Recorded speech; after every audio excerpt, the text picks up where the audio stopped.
Okay, let's cool and down fast.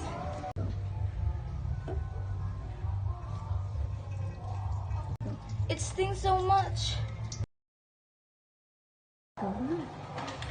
What happened? I burned myself. Should we put some ice on it? No, ice can damage the skin.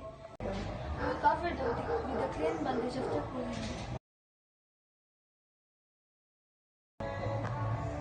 Should we go to the hospital? If blisters forms or it looks really bad, yes. But right now, we can treat it at home. I'll call Nurse Bella for advice.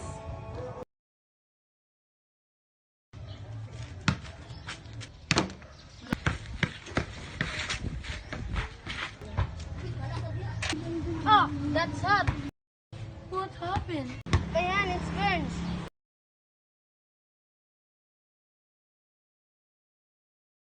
Let's call an adult. What's wrong? He touched a hot railing and burned his hand. Let's cool it down.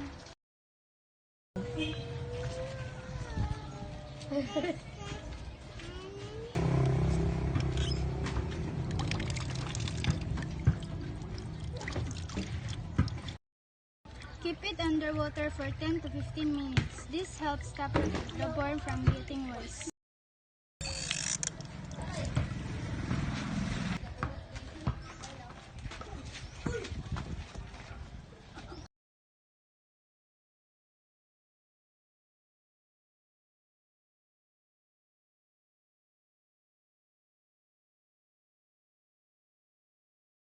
That's the best takeaway and no first aid. I'll be more careful next time. Ouch! I spilled the water on my hand! Blessing!